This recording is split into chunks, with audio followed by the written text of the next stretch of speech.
Hello dear, कैसे हैं आप सब। तो डियर, आज का जो टॉपिक है हम लोग का वो क्लास 7 का चैप्टर 2 है, nutrition in animals. First part complete हो चुका है और उसका लिंक आपको डिस्क्रिप्शन बॉक्स में मिल जाएगा या आप हमारे प्लेलिस्ट में भी जाके देख सकते हैं। और डियर, ये ना इसका थर्ड पार्ट है, 2 पार्ट हम लोग कर चुके हैं, उसका भी लिंक आपको डिस्क्रिप्शन बॉक्स में मिल जाएगा या तो आप हमारे प्ले में देख सकते हैं। तो डियर, अगर आप हमारे साथ जुड़े हैं ना तो आप बिल्कुल टेंशन मत लीजिए। मार्च अप्रैल में तक जो है हम क्लास 6, 7, 8 का साइंस जो है बिल्कुल कंप्लीट कर देंगे। इसके अलावा अगर आपको कोई भी टॉपिक या चैप्टर से कोई प्रॉब्लम है तो आप हमें कमेंट बॉक्स में कमेंट भी कर सकते हैं, हम उसको क्लास में ज़रूर डिस्कस करेंगे। ठीक है, तो हम लोग स्टार्ट करते हैं आज का क्लास। तो यहाँ तक हम लोग डिस्कस कर चुके थे।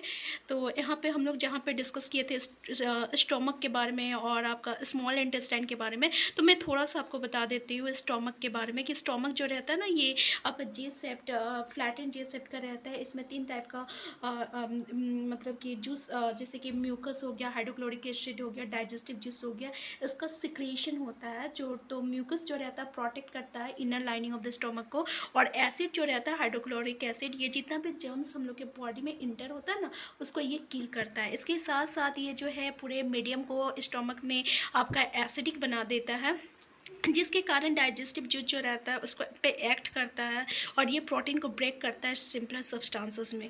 ठीक है, तो अब आता है स्मॉल इंटेस्टाइन में। स्मॉल इंटेस्टाइन 7.5 मीटर लॉन्ग रहता है और ये जो रहता है ना, इसमें लीवर जो है, ये लीवर जो है डियर, ये आपका बाइल सिक्रिएट करता है, बाइल जो सिक्रिएट करता है, जो कि आपका स्टोर होता है गॉल ब्लेडर में, और गॉल ब्लेडर में सिक्रिएट सॉरी स्टोर रहता है। ठीक है, आपका कौन, तो बाइल।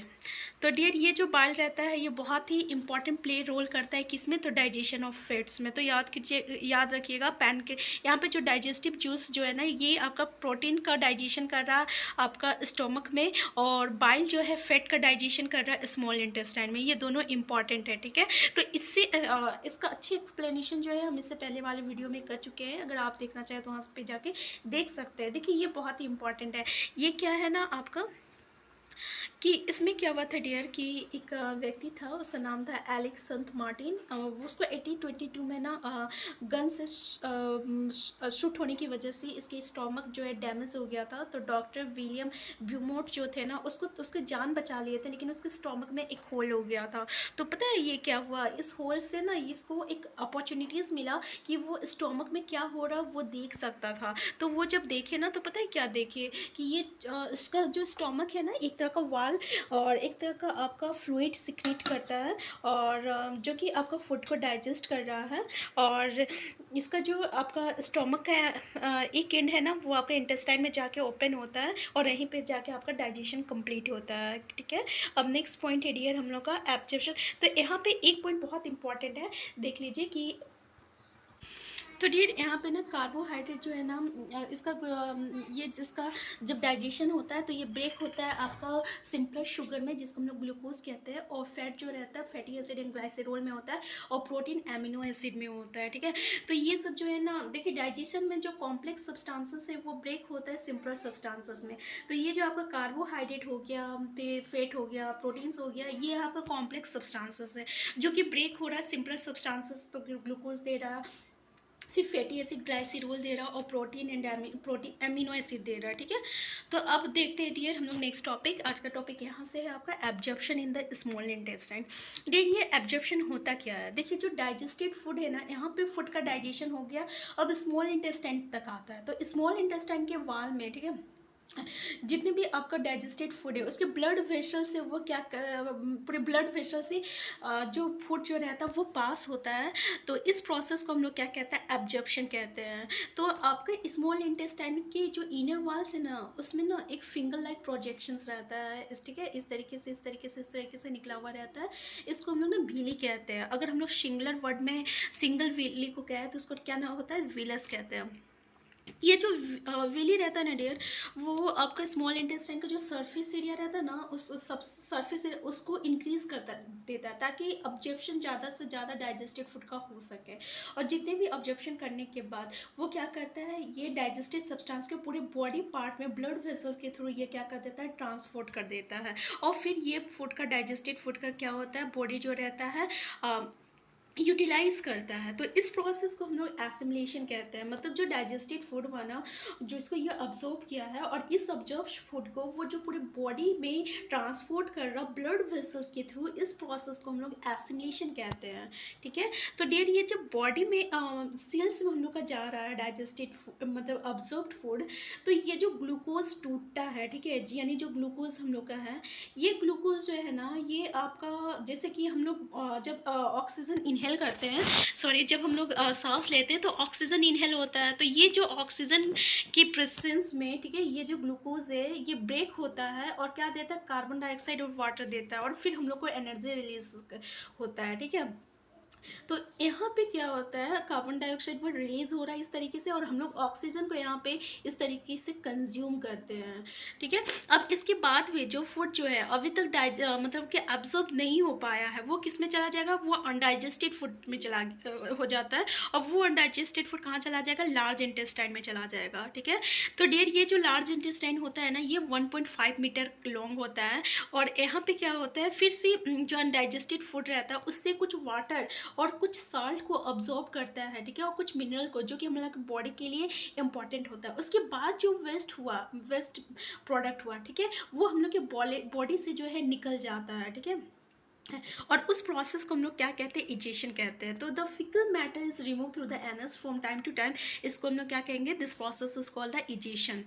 समझ में आ गया। नेक्स्ट टॉपिक है हम लोग का डाइजेशन इन ग्रास ईटिंग एनिमल्स। देखिए ग्रास ईटिंग एनिमल्स मतलब क्या हुआ, ऐसे एनिमल्स जो कि आपका मतलब जो ग्रास खाते हैं, ठीक है, घास खाते हैं, उनमें क्या होता है, देखिए उनमें क्या होता है ना, वो घास को क्या करते हैं ना, सीधे निगल जाते हैं, वो चबाते नहीं है। तो पता है उसके बॉडी में, उसके स्टोमक में एक जगह रहता है जहाँ पे वो जाके स्टोर हो जाता है, उसको हम लोग क्या कहते हैं, र्यूमेन कहते हैं। ठीक है। क्या कहते हैं, र्यूमेन कहते हैं। तो यहाँ पे जो है फूड जो है ये जाके पार्सली डाइजेस्टेड रहता है, क्योंकि वो पूरी तरह से तो वो मतलब कि चबाया नहीं गया है। ठीक है। वो बस वो निगला गया है। तो वहाँ पे फूड जो रहता है मतलब कि पूरी तरह से पार्सली डाइजेस्टेड रहता है, और वो पार्सली डाइजेस्टेड को हम लोग कर्ड कहते हैं। फिर पता है जब ये गाय लोग, चाहे ऐसे एनिमल्स लोग बैठे हुए रहते हैं, तो वो क्या करते हैं, अपने वहाँ से र्यूमेन से उस मतलब फूड को निकालते हैं, फिर उसी को चबाते रहते हैं, और इसी प्रोसेस को हम लोग र्यूमिनेशन कहते हैं। हम लोग देखते भी होंगे अपने आसपास कि जो गाय रहता है, बैठा हुआ रहता है, तो दिन भर ऐसे ऐसे चबाते रहता है। ठीक है। तो उसको हम लोग र्यूमिनेशन कहते हैं, और ऐसे एनिमल्स को हम लोग क्या कहते हैं, र्यूमिनेंट्स कहते हैं। देखिए ये बहुत इंपॉर्टेंट है, ग्रास में ना डियर सेल्यूलोज रहता है। ठीक है। और जो र्यूमिनेंट्स एनिमल्स हो गया, जैसे कि कैटल हो गया, ठीक है, ये सब में ना एक बैक्टीरिया प्रेजेंट रहता है, जो कि सेल्यूलोज का डाइजेशन करता है। ठीक है। किसका डाइजेशन करता है, सेल्यूलोज का। ठीक है। तो बहुत सारा एनिमल्स है, और ऐसा कुछ, और ह्यूमन बींग्स जो कि आपका सेल्यूलोज का डाइजेशन नहीं करता है, लेकिन ऐसे एनिमल्स जैसे कि हॉर्स, रैबिट हो गया, और इसके पास एक लार्ज सेक लाइक स्ट्रक्चर रहता है जिसको सिकम कहते हैं। ये ऑस्ट्रोफेगस और स्मॉल इंटेस्टाइन के बीच में रहता है। इंपॉर्टेंट है, देख लीजिए सिकम कहाँ प्रेजेंट रहता है। ठीक है। और ये कैसे एनिमल्स के पास रहता है, ये जो सेल्यूलोज है फूड का, ये यहीं पे जाके डाइजेस्ट होता है, और वहाँ पे वो जो बैक्टीरिया प्रेजेंट रहता है जो कि ये सेल्यूलोज को डाइजेस्ट करता है। ठीक है। तो ये जो सिकम है, ये कैसे एनिमल्स के पास रहता है, जो कि आपका ग्रास खाते हैं। ठीक है। तो याद रखिएगा, सिकम और सेल्यूलोज आपका ग्रास में प्रेजेंट रहता है, जो कि आपका वैसा बैक्टीरिया एनिमल्स में, कुछ एनिमल्स में और ह्यूमन बींग्स में भी नहीं पाया जाता है, इसलिए वहाँ पे हम लोग सेल्यूलोज का डाइजेशन हम लोग में नहीं हो पाता है। ठीक है। देखिए नेक्स्ट टॉपिक है, और एक लास्ट टॉपिक है, फीडिंग एंड डाइजेशन इन एमोइबा।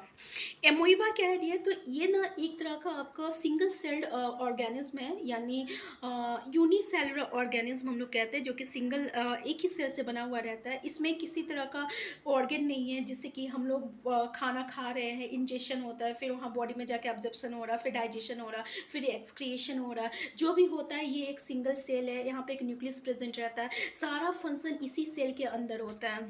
तो होता क्या है ना, देखिए ये जो एमोइवा है, ठीक है, या पैरामोशियम, जब इसके पास कोई फूड देखता है तो पता है ये क्या करता है, ये यहाँ से ऐसे है, तो ये जो है ये पोर्शन ये आपका ऐसे इस तरह से टूट जाएगा, ये फूड ऐसा आएगा, फिर इसको ये अंदर इनगल्फ कर लेता है, फिर ये जाके आपका वैक्यूल में स्टोर हो जाता है, और इसी वैक्यूल में जो है ना आपका ये एक मतलब कि जूस निकालेगा, ठीक है ना, मतलब कि प्रोड्यूस करेगा और जो कि फूड को डाइजेस्ट करता है। तो देखिए यहाँ पे ना एक है स्यूडोपोडिया, क्या है ना, एमोइबा जो है अपना पोजीशन चेंज करते रहता है।